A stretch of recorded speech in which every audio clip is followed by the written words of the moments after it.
राधे राधे मित्रों, स्वागत है मेरे वृंदावन ब्लॉग में। इस ब्लॉग में मैं आपको वृंदावन के प्रमुख सारे स्थानों के दर्शन कराऊंगी। वीडियो थोड़ी सी लंबी है, अंत तक बने रहिएगा। तो वृंदावन में सबसे पहले हम आए श्री श्री बांके बिहारी के दर्शन करने। ये वृंदावन के ठाकुर जी हैं। कहते हैं ठाकुर जी की मूर्ति में श्री राधा और कृष्ण दोनों बसते हैं, इसलिए सर्वप्रथम हम बांके बिहारी जी के दर्शन करने आए। फिर हम पहुँचे श्री राधा वल्लभ जी के मंदिर। ये मंदिर श्री बांके बिहारी मंदिर से केवल 1 किलोमीटर ही दूर में है। श्री राधा वल्लभ जी के इतनी सुंदर रूप के दर्शन करने कई सारे भक्त रोजाना आते हैं। श्री बांके बिहारी मंदिर और श्री राधा वल्लभ मंदिर दोनों ही वृंदावन के पौराणिक मंदिरों में आते हैं। इनकी केवल एक झलक पाने से ही जीवन धन्य हो जाता है। अब हम आ गए हैं श्री कालीदेव मंदिर। ये वो पवित्र स्थान है जहाँ श्री कृष्ण ने कालिया नाग का दमन किया था। जी हाँ, किसी समय इस स्थान से यमुना जी बहती थी, पर अभी ये स्थान सूख चुका है। पहले जो आपने केली कदम का पेड़ देखा, उसी पेड़ से श्री कृष्ण ने यमुना जी में छलांग मारी थी। श्री कालीदेव मंदिर के दर्शन करने के बाद हम आ गए श्री मदन मोहन मंदिर। ये मंदिर एक ऊंचे स्थान में अवस्थित है जो रेड सैंडस्टोन से बना हुआ है।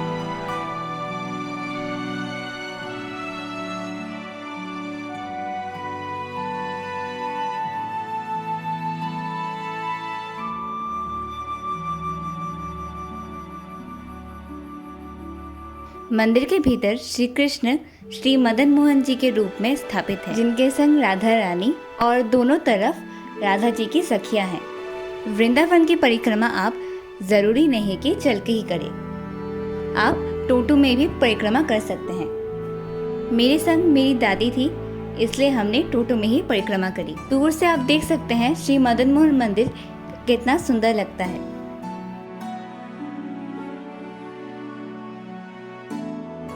अब हम पहुंच चुके हैं केशी घाट, जहां हम श्री यमुना नदी की परिक्रमा करेंगे। परिक्रमा करने के लिए ये सारे नाव उपलब्ध है, जिसमें आप श्री यमुना जी की परिक्रमा कर सकते हैं।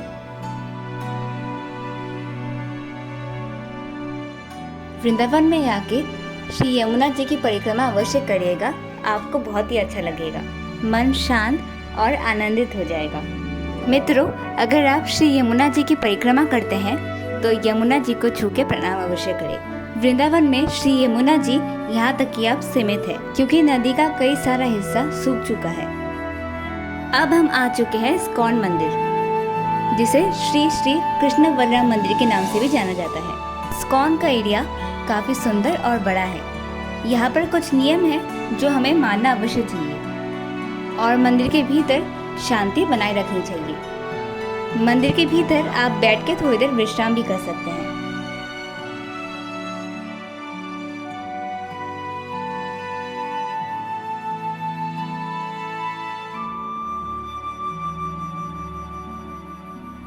तो चलिए हम चलते हैं मंदिर के भीतर और करते हैं प्रभु के दर्शन। हरे कृष्ण कृष्ण कृष्ण हरे हरे, हरे राम राम राम हरे हरे।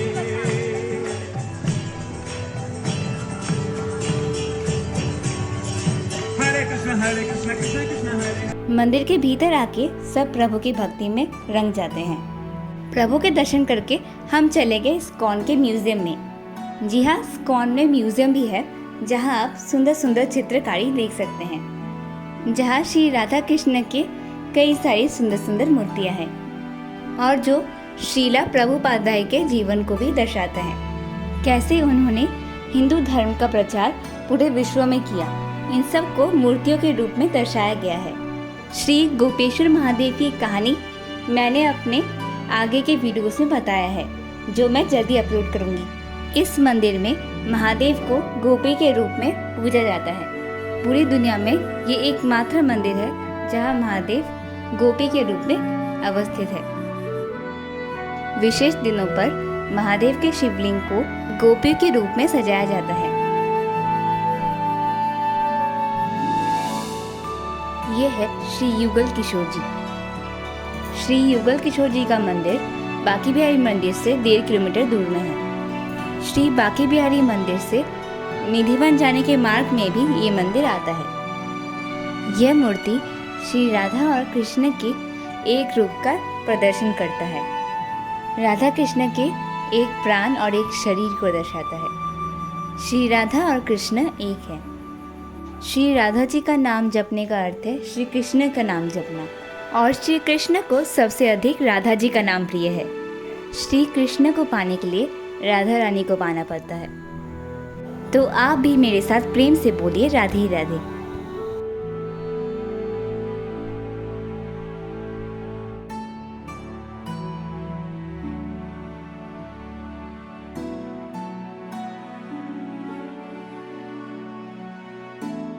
अब हम जा रहे हैं श्री राधा रमन मंदिर। ये मंदिर भी वृंदावन के प्राचीन मंदिरों में से एक है।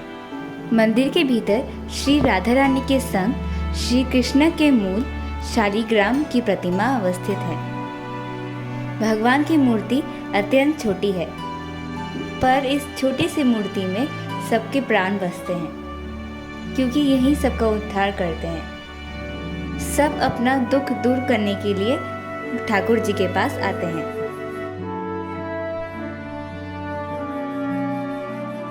अब हम आ चुके हैं निधि वन। निधि यानी तुलसी, तुलसी का वन, जहाँ पर तुलसी के पौधे श्री कृष्ण के समय से अब तक वैसे के वैसे ही हैं। माना जाता है ये तुलसी के पौधे श्री कृष्ण की सखियाँ हैं, जो रात्रि के समय सजीव होके श्री कृष्ण और राधा रानी के संग रास लीला रचाते हैं।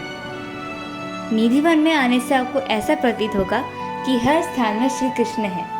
निधि वन का हर एक स्थान बहुत ही पवित्र है, क्योंकि यहाँ स्वयं श्री कृष्ण आते हैं।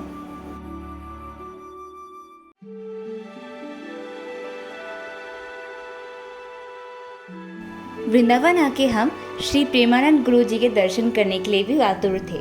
भगवान से ये प्रार्थना थी कि उनकी एक झलक दिख जाए, इसलिए हम राधा केली कुंज के बाहर मार्ग पे उनका इंतज़ार कर रहे थे।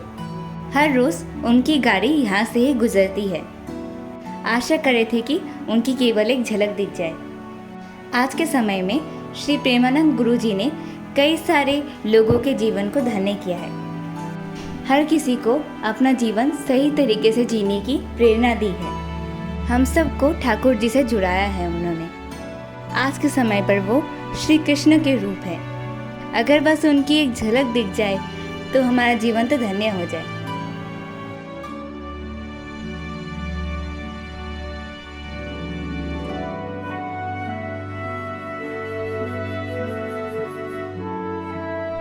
और अंत में हमें दिख गए श्री प्रेमानंद गुरु जी। गुरु जी की जय। राधे राधे। शाम को हम आ पहुंचे प्रेम मंदिर। प्रेम मंदिर के बाहर का नज़ारा तो मैंने आपको पिछले वीडियो में दिखाया है। चलिए हम दिखाते हैं आपको प्रेम मंदिर के अंदर का नज़ारा।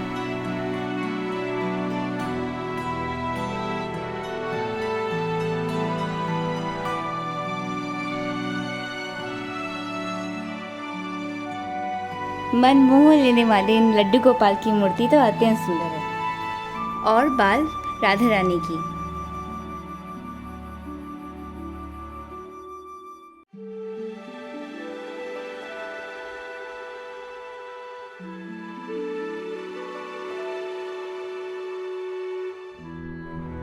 मित्रों, वृंदावन में इनके अलावा भी और भी कई सारे प्रमुख स्थान हैं, और इनमें से कुछ प्रमुख स्थानों की वीडियो मैं आपके साथ शेयर करती हूँ। अगर वीडियो अच्छी लगे तो वीडियो को लाइक और मेरे चैनल को सब्सक्राइब करिएगा।